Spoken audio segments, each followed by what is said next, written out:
Hey, Isagenix, how are you? Happy Wednesday. I hope you guys are all having a wonderful day. Thank you, Mike, for asking me to do this, and for any of you who are in the mountain region who chose to pop on today. I'm hoping that this live finds you value, and I'm just super excited to have been asked to obviously share some of my top tips and how I enroll. I'll be honest, I was a little bit surprised with the recognition last month when Mike told me my enrollments for the year, not just for the month. And so I'm always a firm believer that, like, if I can do this, anybody can do this. And before I give you like my tips, I kind of just wanted to elaborate on that, because when I started with Isagenix, you guys, I had never been in network marketing. I had never been in sales. Hi, Lisa. I had never been in leadership. I had never been in management. And I really didn't know what I was doing, but I loved this company. I loved our products. I loved the culture. I understood the compensation plan. Hi, Mike. And I just remember thinking, I've got to share this with everybody I know. You know, it was one of those things that almost seemed too good to be true. And the more I fell in love with this company, the more my heart was just on fire to go out and tell the world. So in no like specific order, I do kind of have, I put these little bullet points together of my 10 tips, or like my 10 hints or things I might do to consistently enroll, that I hope that can help you guys. If you have any questions, please type them in the chat. I'll obviously come back and circle back to that, or reach out to me. I'm always more than happy to help. And if anyone's a great note taker and you want to, put the notes in the chat, I'm sure there will be some people that will be really grateful that you do that. So let's get this little show on the road here. Actually, before I do that too, I'll just let you guys know that I have never stopped enrolling. So I've been with Isagenix 7 years. September 12th was my 7-year anniversary. But I have been a top enroller as long as I've been with the company. Literally like my first few months. And I've been a top leader in action. Every year I've been with Isagenix. And really, truly, as much as you're developing people and you're rank advancing people, and we get into management mode and all of these things, like the lifeline of your business is new energy, right? It's new blood, it's new excitement. And so we have to always be enrolling. That these tips are things that can help you to always be bringing people into your organization. So number one, it's a numbers game. At the end of the day, I know a lot of us say that we share Isagenix and we don't really want to be selling, and that's okay. But you still have to talk to a lot of people, and you have to follow up with a lot of people in order to enroll a lot of people. And I remember very, very early on, my very first Isagenix University, it was in November of 2013 in Kansas City. Someone from stage said, if you want to enroll 10 people, you have to enroll 100. And along those lines, it was like, if you want 2 enrollments every single week, if double PIBs is something that motivates you, you have to talk to 20 people. And I, at the time, was working all of my other jobs. I was working 80 to like 100 hours a week, and thinking, well, I'm never just going to be able to sit down and call 20 people. So I decided, okay, can I talk to like 3 or 4 in the morning, 3 or 4 on my lunch hour, and then 3 or 4 at night before bed? And that made it really attainable. So if you want to be enrolling a lot of people, you have to be talking to a lot of people. And if you want to be talking to a lot of people, then you have to have a big list. You have to be connecting with people, which I'm going to give you some tips on that. But whether it's from social media, it's from referrals, it's from your job, it's places you go out in the community, you just always have to be talking to a lot of people, talking to new people. And remember that you'd rather talk to 100 people 10 times than 10 people 100 times. You don't want people running away from you. No one wants to be hunted. So along that line of the numbers, 90 people are going to say no to you, right? If those are the statistics, you're talking to 100, 10 are going to enroll, 90 are going to say no or not now, and that's okay. And you have to be okay with that. So step number 2. So the first one is it's a numbers game and being okay with that. Step number 2 is understanding your mindset, your energy around this, and just your morning habits, and like how you set the tone of the day. So we are never here to get somebody, I don't wake up in the morning and be like, I have to get a value pack today, or I have to double my PIBs, or I get to do this. And if my energy is not in the right space, right? If I'm frustrated with something, whether that's at home, that's with the team, that's my own health issue, like who knows, right? We just get in these funks. That's not the time to prospect people. If you've never heard David Wood say that if someone was going to propose and they said, I'm 99% sure I want to marry you, like that 1% is all other people feel.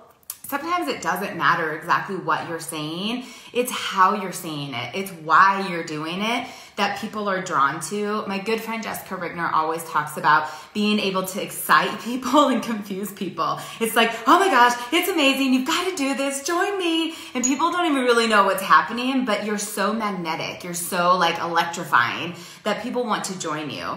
So if you sit down, right, and you're going to open up Penny and she's got all of your reach outs lined up, and you're like, oh man, like everybody's going to say no to me. Everybody's going to think it's expensive.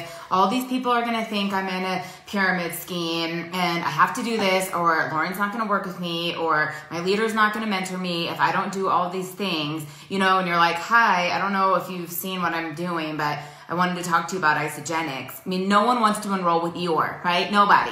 You have to actually like get yourself excited every single day. You have to recruit yourself every single day.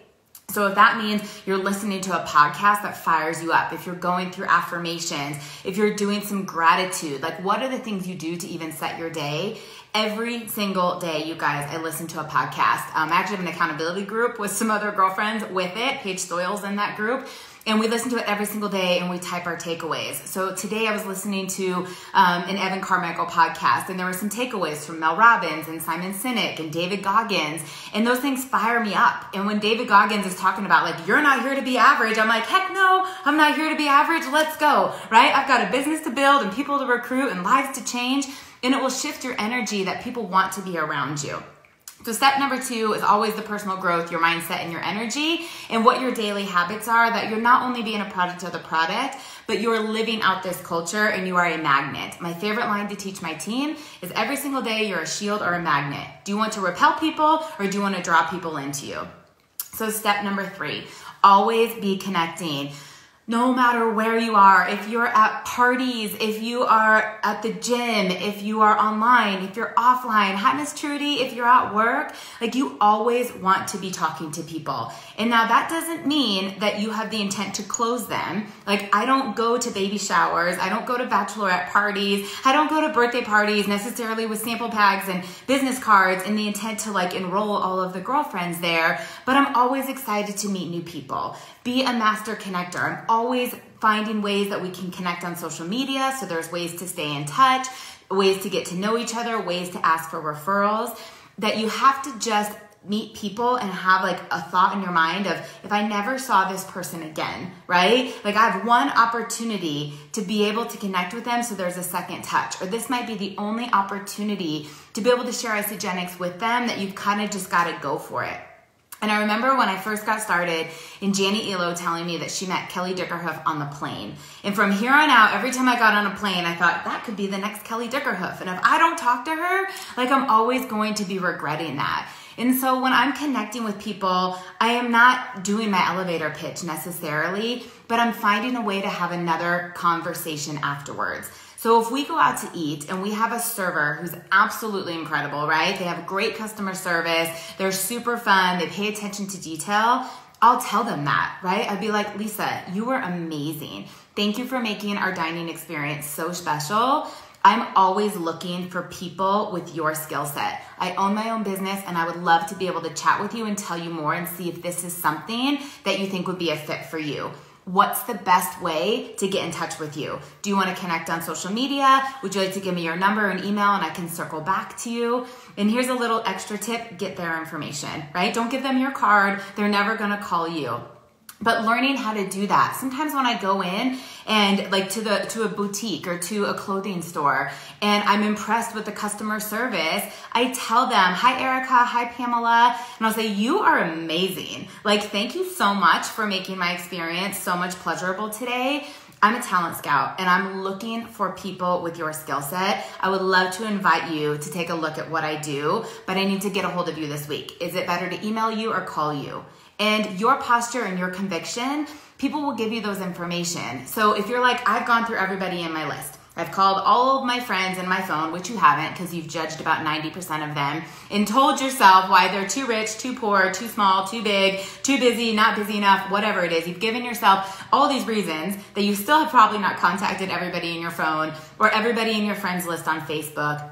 But even if you have, and you're like, where am I going to be finding people? There are people everywhere. There are people everywhere. Like sometimes when I'm just sitting out on my front porch, I talk to the UPS guy when he comes. I talk to the FedEx guys. I get to know my neighbors.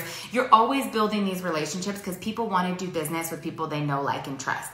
And the same thing happens on social media. So I'm going to weave in step number 3 into step number 4, which is social media. Zach Slobin has my absolute all-time favorite quote, which is do not post and pray.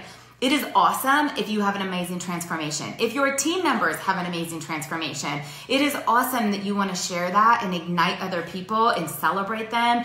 It's awesome if you make the best smoothie bowls ever and you want to post those pictures and let everyone see how delicious and amazing your breakfast is. But it is not 2008. It is not 2010 that you post a picture, 100 people see it, and everybody writes out to you. That is not the way social media is working today. And while it's still a great tool and you do want to be consistent and you do want to keep the lights on your online superfood virtual store, remember that people are not going on Facebook or Instagram or LinkedIn to buy things. They're there to build relationships, and it's up to you to do the follow-ups, up to you to do the work and to actually take it one step further. So often you hear us say, like, put an engagement post up, right? Get the algorithm going, get some more people to see your likes or to see your post, to see your page, for your name to come up in their news feed. So you'll post something like, hey, I am looking to get an Instapot or air fryer. Which one should I get and why? And 75 people have a comment. 75 people have a thought on whether you should buy an air fryer or a Instapot. And then you're like, oh my gosh, I'm going to put Paige Stoyle's transformation up here because everybody's going to see it and they're going to be blown away with her weight loss and they're all going to call me and they're all going to enroll. It doesn't work that way. So the more that you engage with people over private message, the more people that are going to see your post. But it allows you to ask questions. It allows you to talk to them. So if Trudy wrote on my page, was like, oh my gosh, babe, you've got to get this air fryer. Nathan and I use it all the time. I love it. I'm going to write her and I'm going to say, Trudy, thank you so much for telling me about the air fryer. Or like, what's your favorite recipe? What are you guys making right now? You know, and then I'm going to talk to her. I'm going to ask her questions. I'm going to say, how have you been doing through this season? Is your family hanging in there okay? And ultimately, she's going to say something like, how are you? What have you guys been doing? And I can say, you know what? It was a little crazy to plan a wedding through the pandemic, but I'm so grateful. Our health and wellness business is thriving. We're helping so many people, you know, get healthy with wellness at their door and make income from home. You know, and curiously, if you're ever interested or if you know of anyone who might be interested in either of these solutions, I would love an introduction. You're a friend of mine, and it would mean the world to me if you could introduce someone to me that maybe I could help, that I could serve.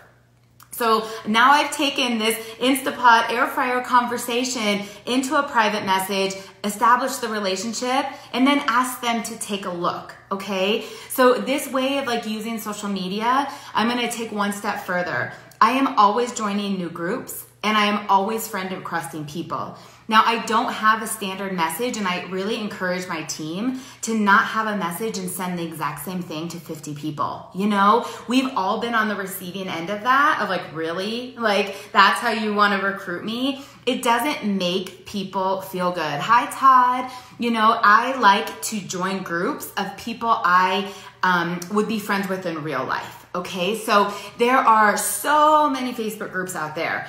I don't have babies. I don't have infants, right? I don't have little kids. It would be weird for me to join a group like that. It would be so disingenuous and it would be so fake.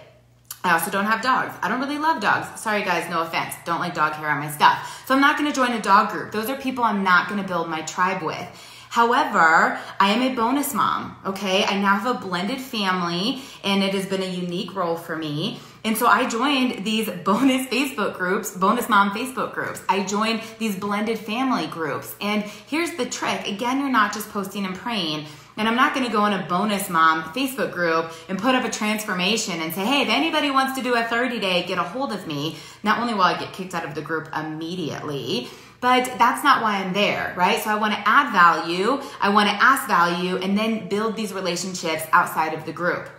So if I post in there of like, hey, how do you guys figure out what you're doing for the holidays? You know, we've got 4 parents, everybody wants to be together. How do you plan your holiday schedule? And as people comment on that, and mind you, you want to be adding value too. So if other people are asking questions, respond in there. You know, let people know who you are. Show up the same offline as you do online. But if Melissa and Mike and Sarah and Brooke and all these people comment on there, then I'm back to the private message thing, and I'll send a friend request. And I would say, hey, Brooke, I just want to tell you I really appreciate you taking the time to walk through how your family does Thanksgiving. You know, I'm a newlywed and I'm new to a blended family, and I just really appreciate you taking the time to do that. I'm from Colorado. Where are you from?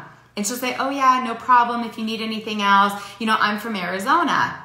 I say, oh, awesome. What do you do there? And you build the conversation. And then there's a time where you can just say, hey, it may or may not be for you, but I own my own business. If you're ever interested in, I would love to introduce you. And it's the same thing, right? Rinse and repeat, but you're always adding people to the pipeline. So with social media, it can't just be post and pray. You've got to utilize the groups. You have to use Messenger. You have to be okay asking people to take the look. You have to be good with the follow-up, good with the private message. But most of all, you guys, be yourself. Don't try to be somebody else, because as soon as that script, you know, is done and they're like, oh, what do I say next? You have to be yourself. And if you have never listened to Todd Sitton's Call on Connecting, it is one of the absolute best I've ever heard. It's on Isagenix Business. You should absolutely go listen to it, and there's great verbiage on there. But be yourself, okay? Allow social media to be a market with unlimited amount of people to reach out to, but be authentic, be consistent, right? Reach out, build those relationships. And where you don't want to have 800 pen pals, that's exhausting too. Don't just direct message everybody the same script. Get good at asking questions. Be a master question asker so someone can tell you their pain points of whether they're suffering physically or financially, that we can insert the solution. Step number 5, and I could harp on this all day long, so I'll be brief, is consistency. Quit stopping and quit starting. It's exhausting, and no one trusts you and no one wants to join you. So if you post for a week, right, and you're like, I'm doing a 9-day, and you get these great results, and then you fall off for 30 days, and then you come back, and then you fall off for 90 days, and then you come back, and sometimes you get on team calls, and sometimes you post, right? Don't be that person. No one's gonna join you. They don't trust you. You're not consistent. They don't know if you're doing this or not. It's simple. This business is not hard, but it have to be consistent. It is the same with the gym, right? I'm a personal trainer, group fitness instructor. The people that are constantly starting and stopping, your body's never going to respond. Trudy, I love you. You absolutely want to make sure that you are consistently posting, you're consistently using the products, you are consistently reaching out to people, you're consistently following up, that you're consistently letting people know who you are and this is what you do, so that when they are ready, you're the person that they think of. Number 6 is be creative with your marketing and your challenges. Some people are really freaked out when they see do a 30-day cleanse, but they get excited when they see the 5-day detox, right? They're like, ooh, I can do that for 5 days. That opens up the conversation, allows you to get them on the products and advance them to the next level. Some people want to do an 11-day. Some people want to do the 30-day. Some people are more for performance. Some people are more for wellness. But when your team gets creative with different challenges in marketing, our pillars don't change. At the end of the day, we're getting people on shakes, cleanse, ionics, vitamins, amped products. But we can attract in a different type of people based on the things we're talking about. So if every single post, if every single time you talk about Isagenix is weight loss or a 30-day cleanse, you're missing a huge amount of people. So get creative in marketing the mommy packs, back to school options for kids, things for athletes, things for seniors, so that you're constantly drawing in new people. So number 6 was use your challenges in marketing. Number 7, you guys have a vision for the people you want to attract. I remember when I first learned this, and have your board of directors, like write down the ideal characteristics of who these people are. You don't need to enroll everybody with a pulse. You don't need to enroll everybody with a heartbeat. And I will actually veer away from negative people. So if you're someone on social media or in life that is a Debbie Downer, you attract in drama, you always want to have contention with people, like, no, thank you. That is not my business partner, right? I want to enroll people who are magnetic, who light up the room, who are influential, who are positive, that want to get better every single day. So you should have a list of the 10 traits of the people you want to attract in, because not only what you focus on you find, but it will find you. So if I'm going through Instagram tags and I'm looking for people to connect with, I'm looking for people who are influential, who are positive, who are into health and wellness, who are faith-based. Like whatever my lists are, you need to be clear on yours.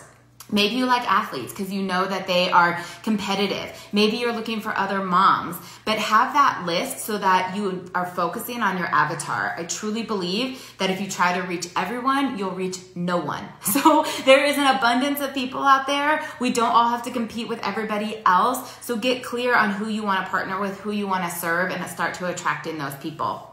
Number 8, I'm so big on goal setting. If you guys don't know the color code, take it, colorcode.com. But I'm a fiery red. I'm all about the numbers, I'm all about competition, and I'm all about goals. So since the very, very beginning, it has been a standard for me to do double pibs, right? Like 2 enrollments a week. You guys, when I got started and 2 value packs, I'm like, oh my gosh, that is $400. At the time, it was a little bit less. And I was making $20 an hour as a spin instructor. Like, do you have any idea how many spin classes that is to earn the same amount of money? I was making like $25 an hour to personal train. Same thing that I thought, oh my gosh, I have to do this. I mean, that's not only what launched my business, but it's still fun. I mean, if Isagenix has a check with your name on it, don't leave empty money on the table. If you've enrolled a value pack for $100 on Tuesday, you have 6 days, right, to be able to double that. There's an extra potential $300 or more available to you, so go after that.